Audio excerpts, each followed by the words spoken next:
GameSpot TV, we take gaming to the extreme. Extreme sports, that is. We get brave with BMX. And skateboarders rejoice. It's time to grab a 720 sailfish at Tony Hawk 2. Stick around, it's game time.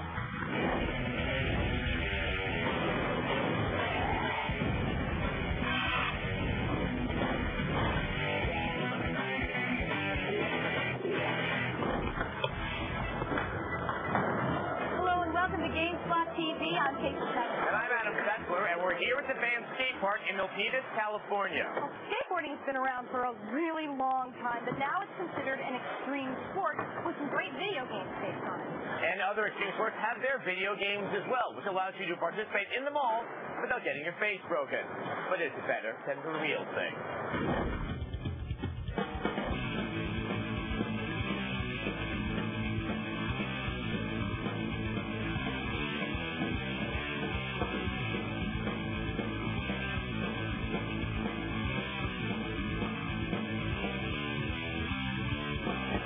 With a few surfers cruising down sidewalks on 2x4s, nailed the roller skate wheels, and teenagers bunny hopping soda cans on their hoppy bikes have turned into big-time pro sports. Extreme games bring in huge crowds. Extreme sports focus on the individual. They award for creativity and innovation and force you to push your body to the limit.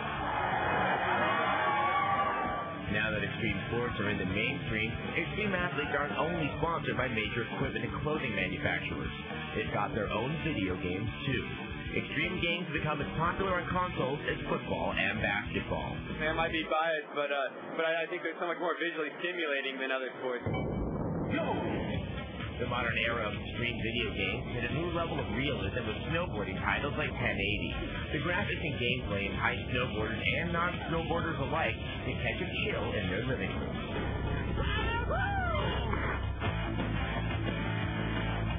Gamers chasing an earlier extreme sport experience kicked up dirt and grabbed air with various motocross titles. Motocross Madness took advantage of PC graphics and online racing. Its open environment and realistic gameplay will only improve with Motocross Madness 2, which has been impressing PC stunt riders since its release. The stunts rival those you see from the real riders and are nearly as hard to land. Jerry McGrath lent his name to a respectable Supercross console title. It has good gameplay and PC graphics, but it's been overshadowed by the release of Excitebike 64, a revamped version of the original Excitebike for the NES. 15 years later, the new version has 3D graphics and tighter controls, which make gameplay pretty addictive. The genre of extreme sports came into its own when skater Tony Hawk teamed up with Activision. The Birdman has been an icon in the skating community for years, but his signature style and few gears became known to gamers through the mega hit Tony Hawk Pro Skater. The game takes an arcade approach to the world of skating, making this an accessible and addictive experience. It's one of the top sellers and award winners of last year. We fantasize about doing stuff like that, so it's fun to be able to actually play them out in the game. Soon after the release of Tony Hawk, Acclaim launched Thrasher Skate and Destroy, bearing the name of the long-standing skater rag. While Tony Hawk takes a real pick-up and play approach to skateboarding, Thrasher delivers a steeper learning curve and an almost sim-like approach to the sport. Officer Dick keeps you on your toes, adding to the underground appeal of the game. I see one! Here, hold my bear claw. Hold it right there, you little chump! Grind Session is Sony's answer to Activision's Tony Hawk game. It features similar control and gameplay goals, making it easy for Hawk fans to dive right in. However, accessibility and ease of gameplay kept Tony Hawk the king of skate games. So what does the future hold for extreme sports? Tony Hawk Pro Skater 2 is sure to be a major hit if it improves on the original. Sega's new inline skating game, Jet Brand Radio, is also poised to take America by storm. BMX fans are about to have their controller hands full, pulling up Wicked Air with 2 new titles coming out this fall. BMX legends Dave Mirra and Matt Hoffman are about to compete for fans in the video game realm as they pull aerials in their upcoming games. 3 months went by and I was like still in my room playing, and I was like, oh man, I gotta get out and do something. Extreme sports games may have great graphics and lots of hardcore stunts, but when it all comes down to it, they're just plain fun to play.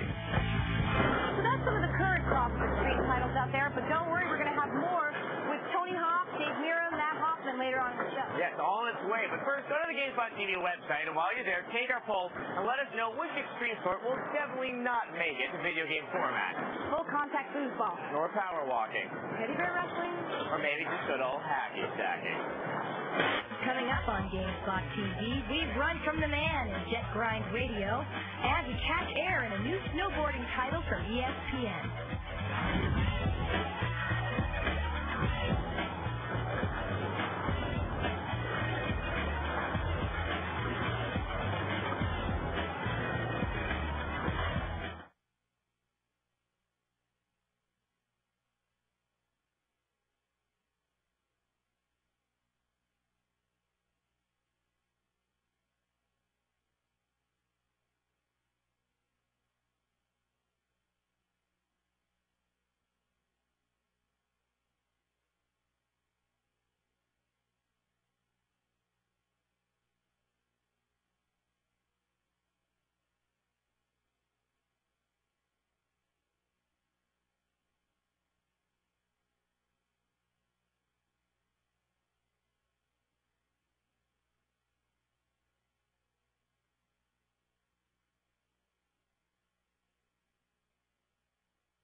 skateboarders, they're also for inline skaters. There's also another extreme sport. Yes, and that is getting its own treatment on the game for the Sega Dreamcast called Jet Grind Radio. It's not even a quasi-simulation, but it's a very attractive-looking game that's easy to pick up and play. Now, it's due out in the States really, really soon. But until then, in order to show you a sneak preview, we have the Japanese version of the game, which is also known as Jet Set Radio.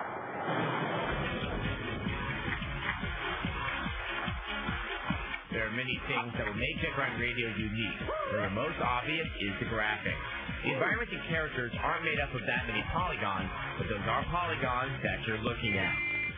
This makes the animation very smooth, and the cell shading, which are the black outlines around the polys, gives the game a hand-drawn look. It's very impressive.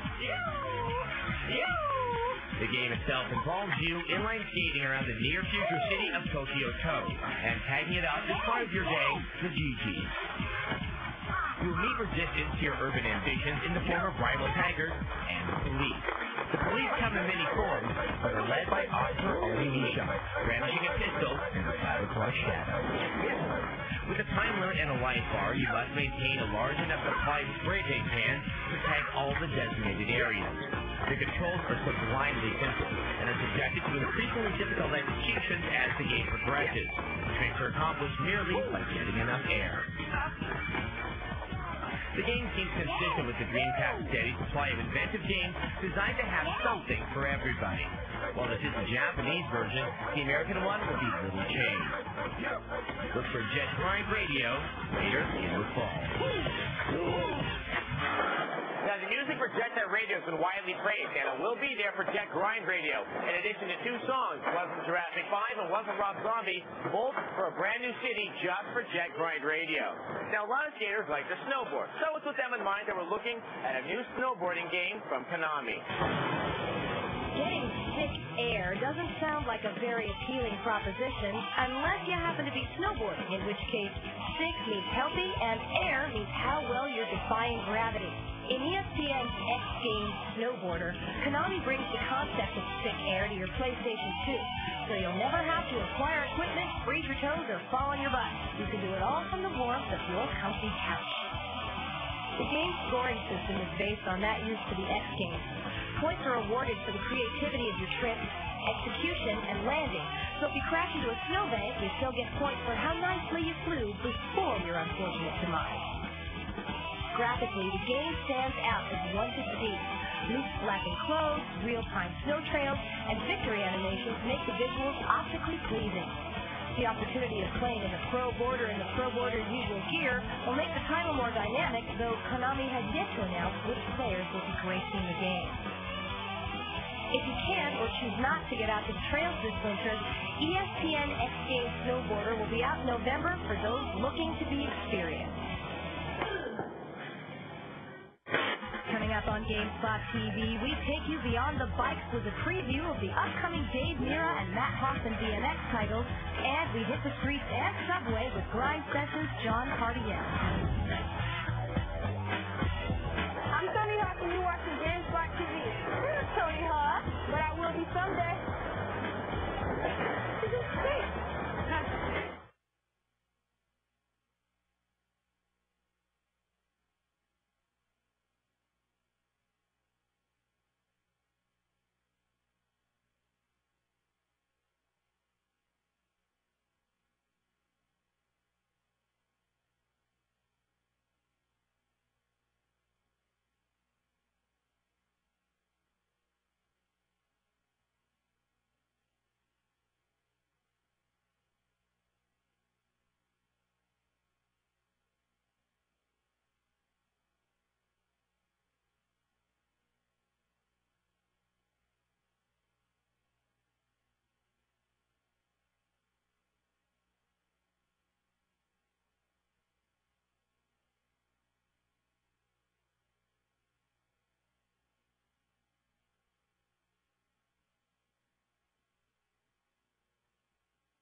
Welcome back to GameSpot TV here at the Van Skate Park in Milpitas, California. Now, another recreational tradition that's become an extreme sport is BMX biking, and it's showing up in 2 video games with Dave Mirra and Matt Hoffman. Now, both of these are pretty similar to Tony Hawk in that they feature open, expansive environments where you can trick anywhere you want. So, let's hang out with some BMX bikers while we take a look at the game.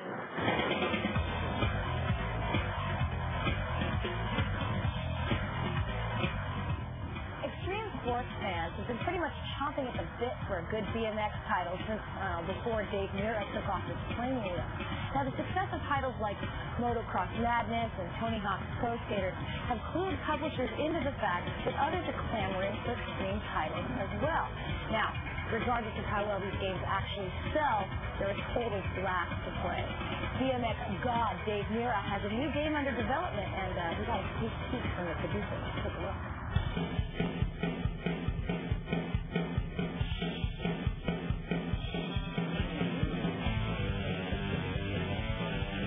Dave Mirra Freestyle BMX has vert, dirt, and street courses. Dirt courses are generally like rhythm courses where you go up one ramp into the next ramp into the next ramp. Street is generally more like doing a lot of box jumps into quarter pipes, and they have a lot of grinding. When you're riding vert is a half pipe, and on this half pipe you're going back and forth, getting higher and higher air, using your momentum to get higher and higher and pulling off some really cool tricks. We have over 1,300 tricks in the game. That's not 1,300 strings of tricks. It's 1,300 separate tricks. No game has ever done even close to that. No game has actually ever done it where you can literally create new tricks on the fly.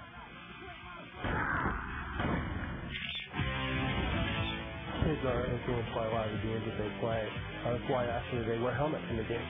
They'll run the game. Dave wanted the kids to. He didn't want to be riding, do a backflip without a helmet on. So he didn't want some kid to go and try and do it. We did all of our motion capture at Woodward Camp in Pennsylvania. It's actually the first time BMX has ever been done. It has ever been motion captured. We were the first to do it. Dave Mirra got all dressed up in the suit as well as Ryan, and they were really good about it. They did every trick they could imagine, and then they tried to do a whole bunch of ones that they would just make up on the spot. It's an addictive type of game. It's something you can sit and play, and you're experiencing new things and interacting with the environment. Open environments, like the one we just saw in Dave Mirra's game, are really starting to change the landscape of gaming. Now, in these BMX titles and in skating titles, instead of being nailed down to a racetrack, you're pretty much given an open space, like a ramp park, where you can pretty much just create the game as you go. BMX master Matt Hoffman has his own game under development, so we decided to go straight to the source and see how he feels about the game as it's being developed.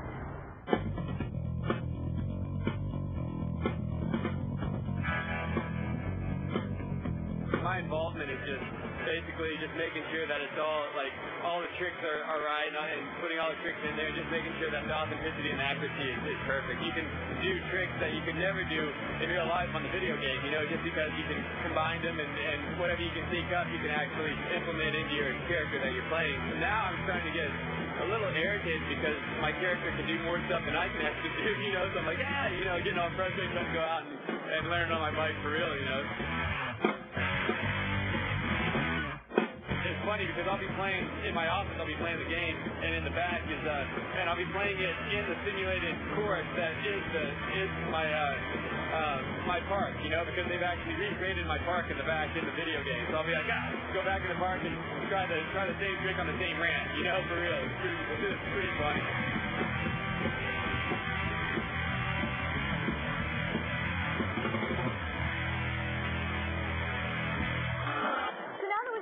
Time with BMX bikers, let's hang out with the skater for a while. John Cardiel is one of the featured skaters in Grind Session, so he let us hang out with him at 16th and Mission Bark, which is one of the locations in the game, and show us some of his moves up close.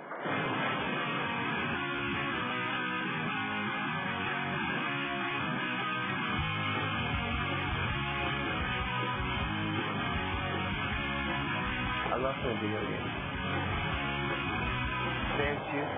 Had asked me if I wanted to be in the game or wanted to be a part of the video game. I said, hook me up. I just told him what tricks, are good and what the names of tricks are, and just kind of told him the way things work and the way you approach the obstacles, and just try to give him a more realistic view of how it should be done. My friend comes over to the house every once in a while, at night, and we just play for 2 in the morning. There's some crazy tricks like Christ backflip. I can't do Christ backflip.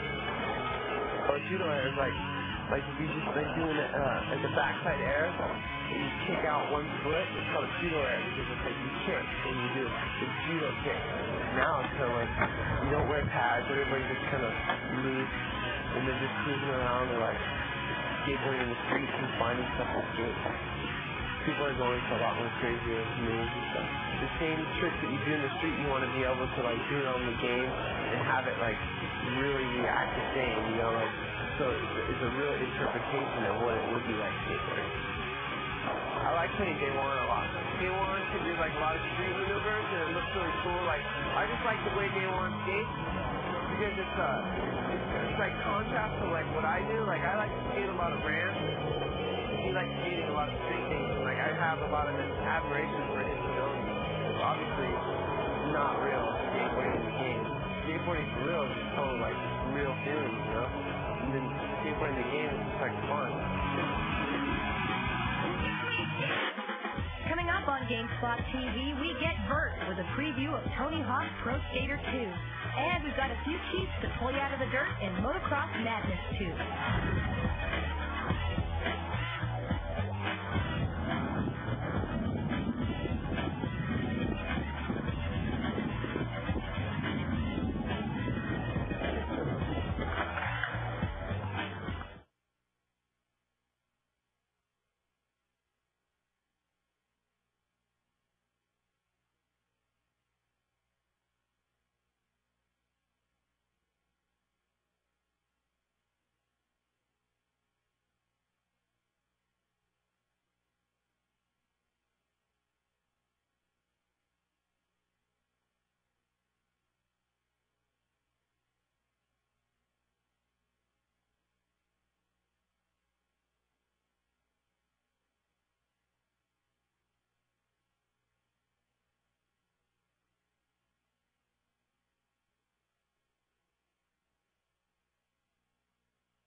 TV here at the Van Skate Park in Milpitas, California. Now, during our time here, we've seen quite a few great skaters, and trust me, they're all better than I am. I'll bet you're better at Tony Hawk Pro Skater. All right, I'll give you that. All right, and then, Tony Hawk 2 is due out any minute now. When we've spent some time with it, we can tell you that it's highly customizable, it's bigger, and it's much trickier than its predecessor. Much, much trickier. Never fear, Tony Hawk fans. The sequel, Tony Hawk 2, looks to be a smash. The interface has gone through some mostly cosmetic changes, but it's basically the same style of game. The new levels are bigger, with more to do in each area, and that's where the biggest changes come in. You're no longer playing for takes on each level. Objectives are more oriented to cold, hard cash in the form of Tony Bucks. Tony Bucks can be used to upgrade your deck or to buy new tricks or skater attributes. Cash is harder to come by than Tapes of old. Now, instead of gaining a tape for 5,000 points, you have to trick your way to 20,000. Of course, experienced Tony Hawkers have already cut their teeth on the trick scale, so it shouldn't be a problem. In addition to earning cash, you now have different goals to achieve. Collect hall passes, Liberty Bells, or subway tokens, and get those skills ready because they're not all easy to come by. Confident your tricks are up to par? It might not be as good as you think. You're not only rated on whether or not you pulled off a trick, but points are assigned to how well you've done it. Now you can pull off a perfect melon or a weak skate. Skater stats are different too. Now you can play the strengths like your hang time, ollie, and balance type. Because of those attributes, different special tricks will vary from skater to skater. Consider it a safe bet the 900 goes to Tony. One of the coolest new features in Tony Hawk 2 is the level editor that lets you design your own skate park and a customizable skin for Skater X, your very own homemade skater. Had enough skating yet? What's this?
With today's show, we decided to take our Chief Motocross Madness 2, and it's extreme in a few other ways. Just check your head. Need a little hand in getting ahead of the pack in Motocross Madness 2? Try these two tricks. When you jump, press the print screen key several times. When you land, you'll end up with extra points. If you find yourself bailing from your jump, press the tab key, and you get right back up. Motocross Madness cheat hit by a little too fast for you. Don't worry, it's all parked in at the GameSpot TV website. Yes, and there you'll find even more motocross mayhem, enough to keep Travis Pastrana still soaring into the bay. Or you can join us on Tuesday nights at 8 p.m. Eastern for our Extreme Test. Yes, where your helmets and knee pads, but remember, no caps. Well, that's it for this edition of GameSpot TV. Until next time, game over.